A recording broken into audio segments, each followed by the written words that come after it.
doing to stop him from building his distillery? I'll tell you what's being done about it. Nothing. And there ain't a thing you or any of you can do about it. I got as much right to make a living in these parts as you do, and I intend on doing it. Mr. Young, you know as well as I that there are laws against selling intoxicants to the Indians. Law? That's a laugh. The only law around here is McLaughlin, and I don't take kindly to anything he says. Then we must appeal to your moral and spiritual convictions. Selling alcohol to the Indians is downright sacrilegious. Sacrilege? Moral convictions? You're a fine bunch to talk. You'd all sooner sell your mother down the river than go. That's Listen to me! Now listen to me! We didn't call this meeting to discuss you and Young's distillery. Then why are we here? Yep, Jason, what is the purpose of this here meeting? Perhaps I can explain. I'm Lieutenant William Slacum of the United States Navy. President Jackson sent me to these parts to collect specific information on the inhabitants of this area. So what's that got to do with us this evening? I told you all about my family the other night. Yeah, so did I. What's this all about? All right, I'll make it brief. When I talked to a number of you earlier, there seemed to be a growing concern that the Hudson's Bay Company controlled and owned you. So that is true, but there is nothing we can do about it.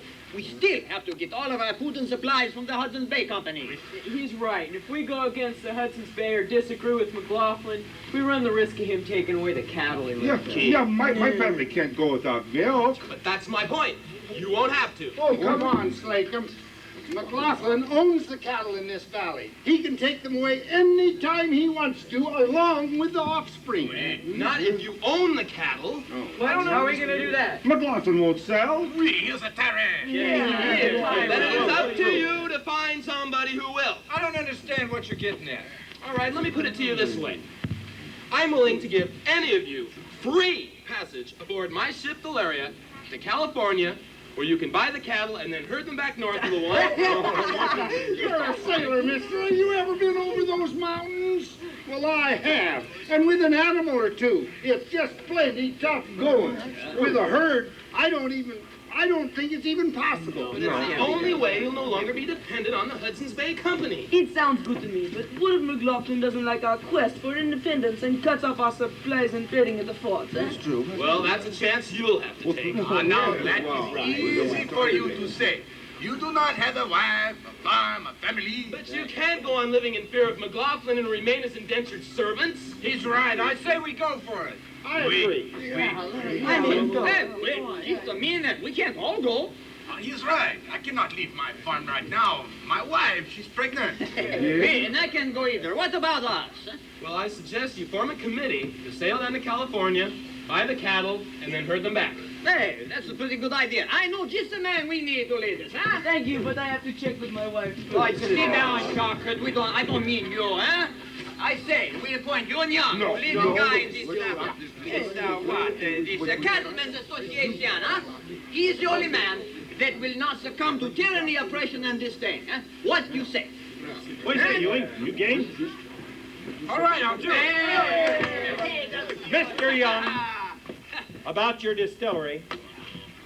The Temperance Society, that's most of the settlers, American and French Canadian in this valley. We want to buy you out. We've taken up a collection, and I have $60 here. $60?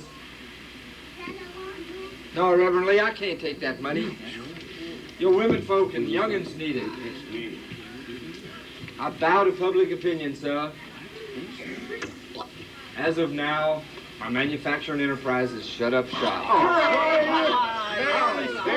Mr. Dr. McLaughlin, and I reckon we got a whole lot better way to do that now. Yeah, we sure do. Start over. Everything first. You and Young and a party of 10 others sailed down to California and picked up a herd of longhorns and then headed for home. But it weren't no easy trip, let me tell you. In fact, a lot of folks figured they'd never make it. And others, well, they just prayed a lot. Then, one early October morn, when the leaves on the old oak trees is getting ready to drop, they could hear a low rumbling sound in the distance, kind of like thunder. And then the bawling of calves and the shouts of the riders as they was turning them stragglers in. because 600 head of cattle, good cattle, was grazing on the rich grasses of French prairie. And you know who's there to greet him? None other than Dr. John himself. Yep, he'd invested in a great gamble. But there's just no telling what was going to happen when him and you and Young was going to meet up face to face. You and Young? I see this gladly. Well done, sir.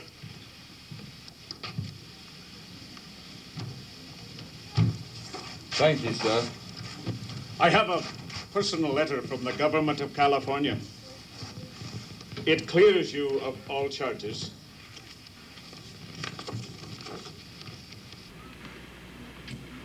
Yes, sir. I'll do all I can to see that the people of this valley are informed of its contents. Dr. McLaughlin, when you come for your share of the herd, you can take back all the cattle you so generously loaned us. We won't be needing them anymore. I can see that, Mr. Young. I'll send for them tomorrow.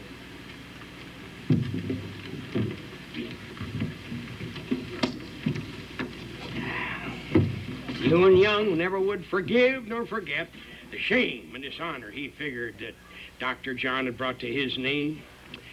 Yeah, that's one battle that the good doctor lost.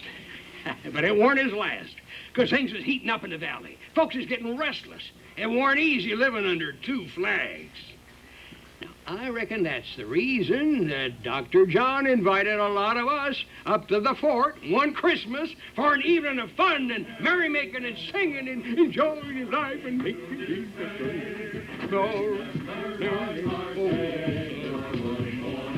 Christmas Day and Satan's off and Satan's harmless he has gone astray.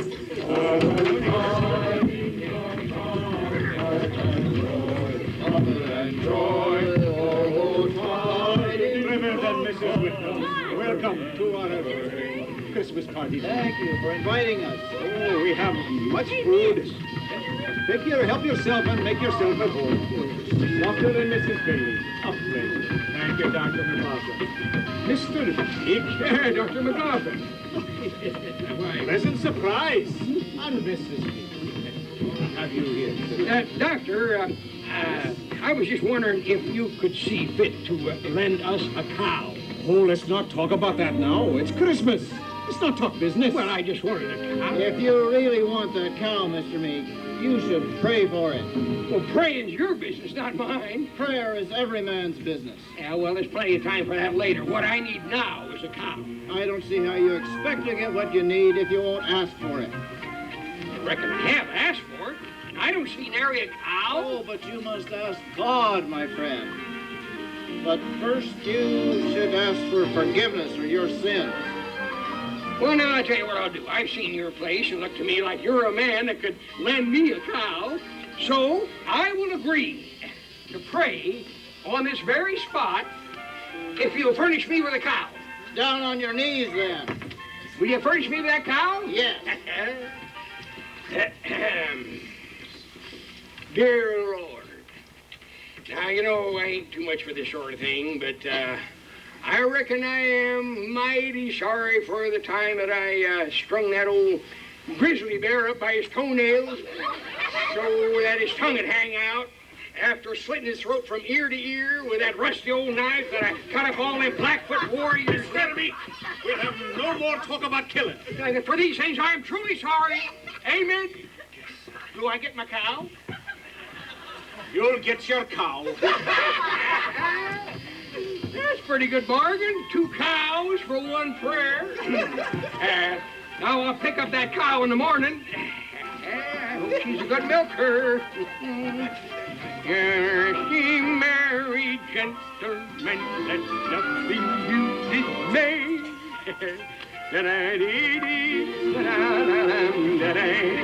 Enjoying yourself, Mr. Meek? Yes, Mrs. Brown, this is the most delicious punch I ever tasted. Well, don't stand too close to the fire. You may become the first human Christmas torch. Yeah. Oh. Well. Welcome, Father Blanchet. And Father Dino. Thank you, Dr. McLaughlin. My, but it's good to be in out of the cold. Oh, come in and warm yourself. Toss another one, Joe. Another story, eh? Well, now, did I ever tell you about the three bears? I've heard that one. Well, you ain't heard the way I tell it. Now, you see, there's one time when Hawkins and me is coming up alongside of a little river there, you know. And we had to put our mules up for the night and getting ready to take off our clothes. And all of a sudden, we spied a big old bear on the other side of the river. Well, sir, picked up a rifle. Got him right in the head. Had to get him before he got us, you know. Then we took off all our clothes and swam over to where he was. Well, now, when we got there, instead of him cooperating and being dead, all of a sudden he jumps up and goes, yeah!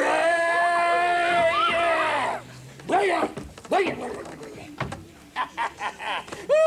We was laughing, I'll tell you, but we come a swimming and a yelling and screaming, and that started the old muse a bellering. Oh, oh, oh, oh, oh, oh, oh, oh, oh. And that set the old bear. He was screaming so loud, he jumped up on the other side of the river just to cover up his ears to get away from the noise. Well, we swam and got out on our side and got to laughing. There we was, a bear on one side and two bears on the other. Miss Melanie, we'll not have more stories like that. It's Christmas. Well, I just told him the story about the three bears. No more stories. Yeah, then come on, let's have some more punch. Last one in the punch bowl gets to lick the leaving. Get on down there.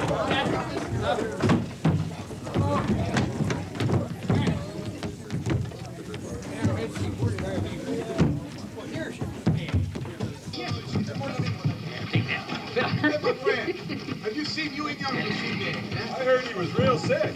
Ewing is still sick, eh? I guess. You know, I went to the range again last night. 2 more of my calves have been killed by wolves. Same thing happened to me just the other day.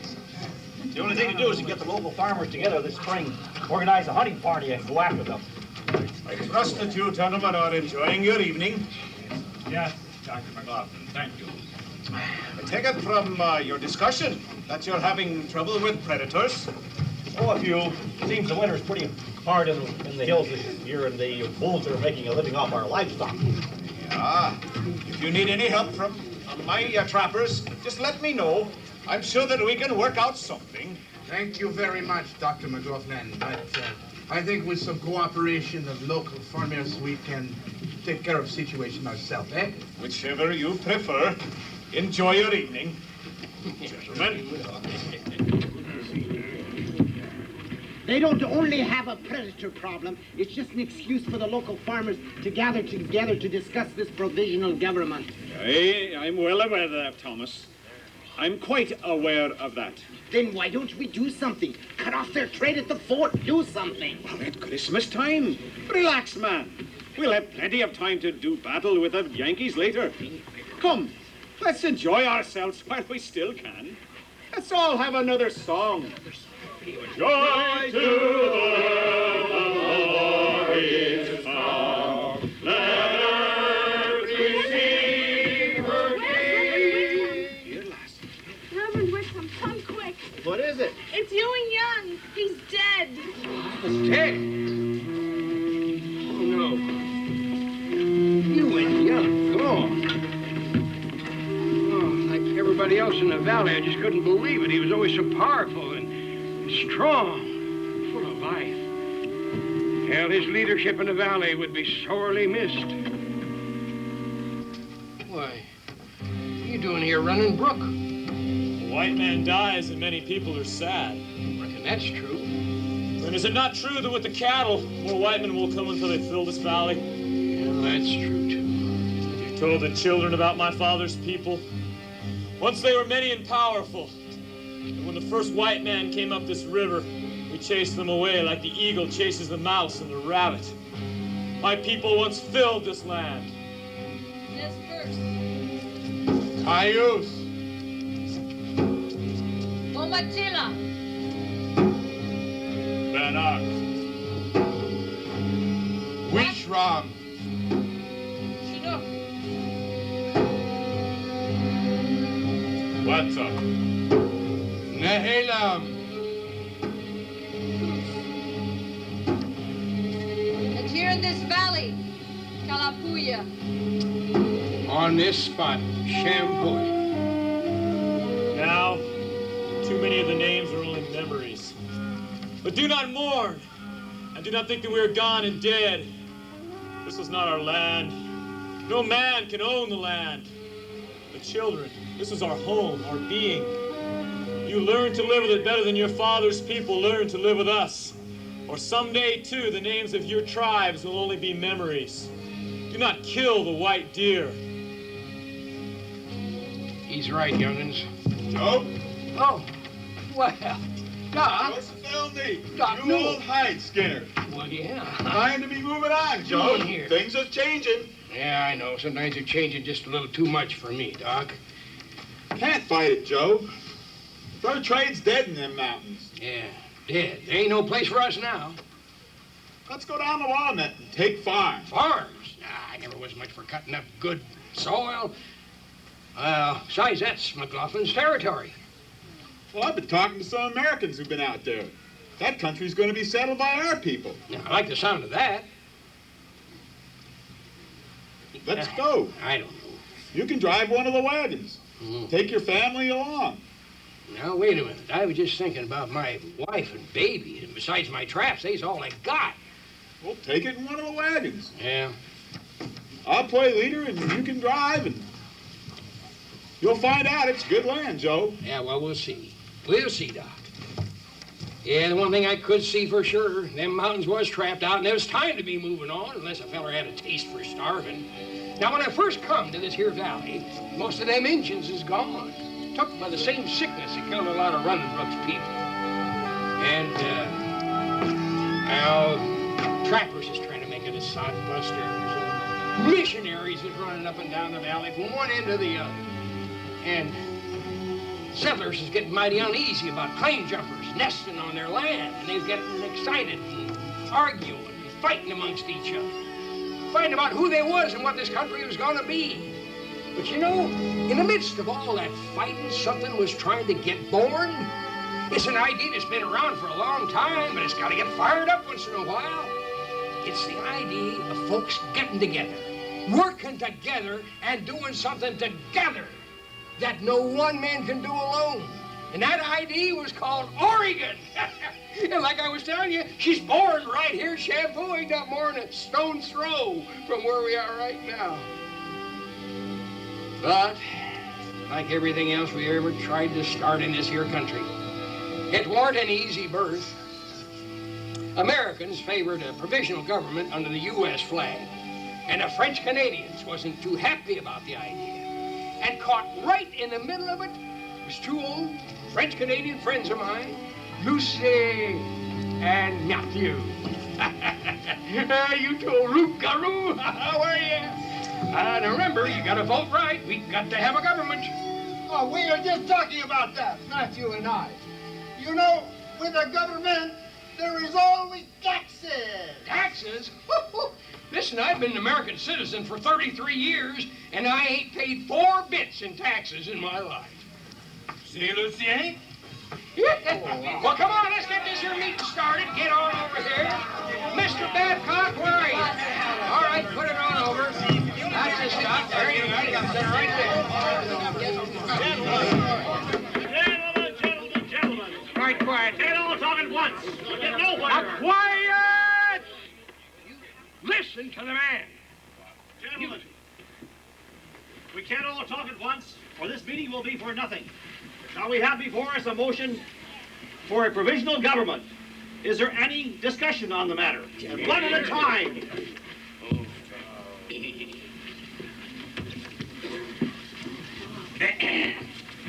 We, the Canadian citizens of the Willamette, considering with interest and reflection the subject which unites the people at this meeting, present to you American citizens, and particularly to the gentlemen who called this meeting, the unanimous expression of our sentiments, that we oppose the regulations anticipated, and we do not wish a provisional mode of government too self-interested and full of decrees and overloading the colony instead of improving it.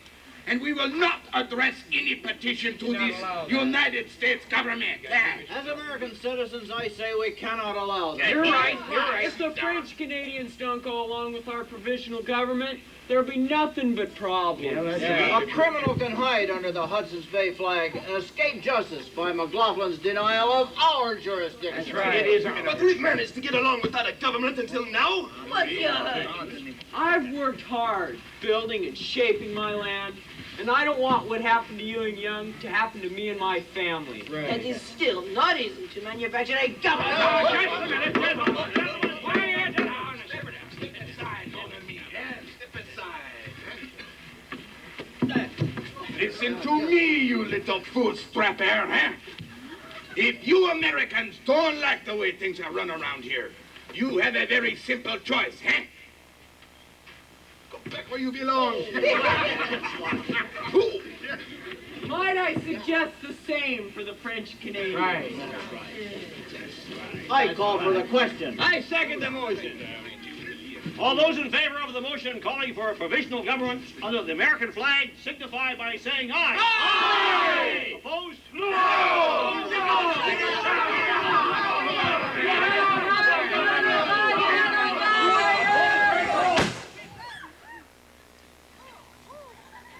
Who's for the divide? All them in favor of the report and organization, holler me. Come on over here. That's it. Come on. Come on here. Lucier, McKennon. Come, Lucier. We must vote with the Americans. If we do not, then this becomes American country. What then? But I'm afraid of those American taxes. They will eat us all! No. Don't you remember? Monsieur Mate, all his life he paid. No taxes at all. Come on. Come, Monsieur. Come. Come on. Come on. Gentlemen, we have a provisional government under the United States flag. Hooray for our side! Freedom! Freedom! Freedom! I say it's showing for the first high sheriff of the provisional government. I second the motion.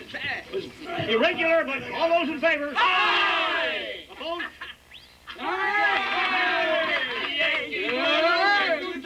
Riding on a pony, he stuck a feather in his hat with all his macaroni. Yankee Doodle, keep it up, Yankee Doodle dandy. Mind the music and the step, and it's the girl behind me. It was old Joe Meek helping settlers decide at the Champoeg meeting place who's for the divide.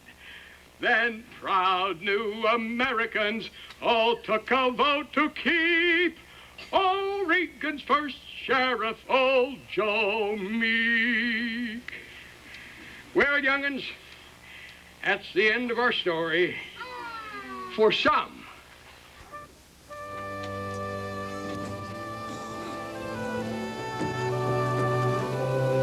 But for most, it was only the beginning.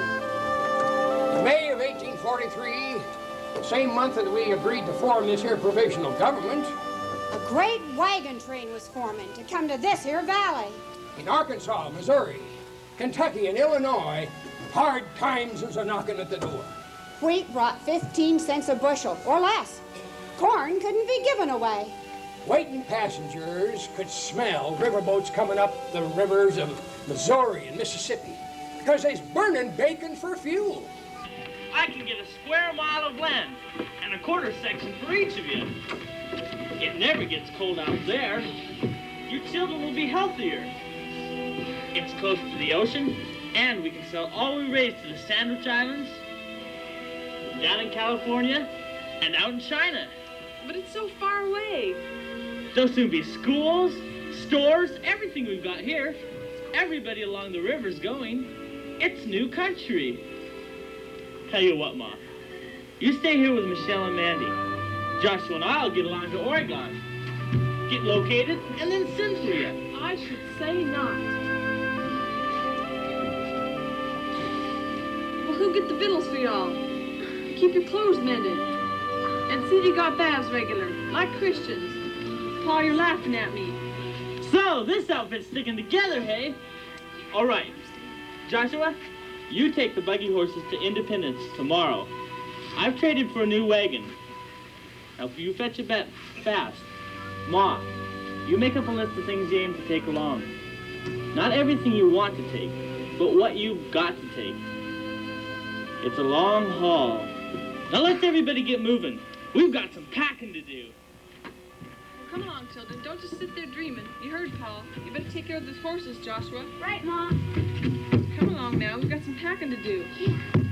Don't dawdle. We're going to find ourselves a brand new home. Mommy, I don't want to go. Multiply this family by 100 others. Multiply their livestock until their herds included 6,000 cattle, horses, and sheep. Give them leaders like Peter Burnett, the Applegates, Will Martin, and Jim Nesmith. Make the rank and file the cream of the border breed. Give them good women and healthy children, good oxen and stout wagons. Picture them assembled on the south bank of the Missouri, a great crescent extension 5 miles from north to south. The white canvas gleaming whitely in the sun. And by night, long twinkling jeweled line, joining horizon to horizon.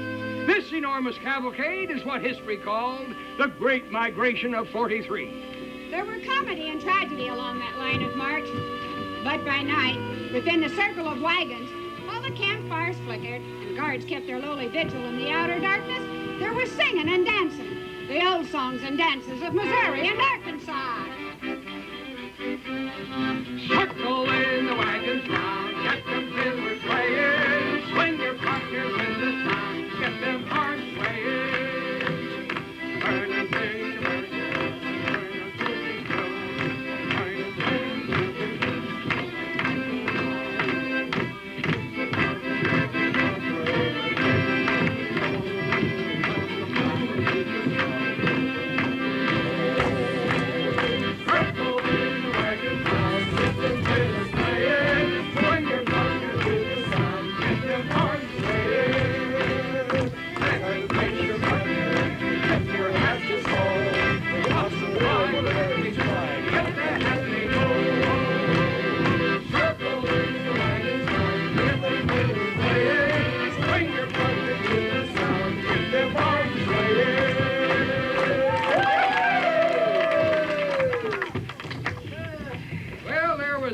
along the way.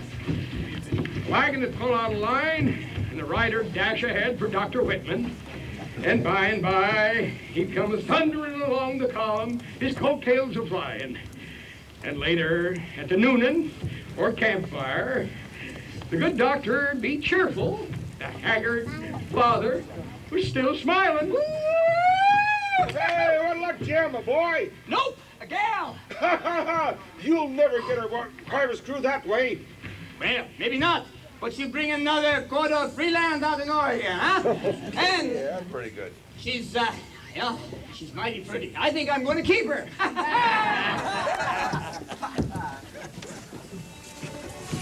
Yeah. There was a death on the Platte, and another east of Laramie. The whole column halted on each occasion so that friends from the year could join those up in the front and take part in those final rites. There was something about that death east of Laramie that touched the hearts of all. It came in the night to a boy of 10, a frail lad. He'd been out with the cow column each day, and his parents hadn't realized what a frail lad he was. He was dead tired at night. They tried to get him to rest in the wagon during the day, but he was too proud. The other boys were up and around. One morning, he didn't get up. And on the second, when it was time to eat, they couldn't waken him.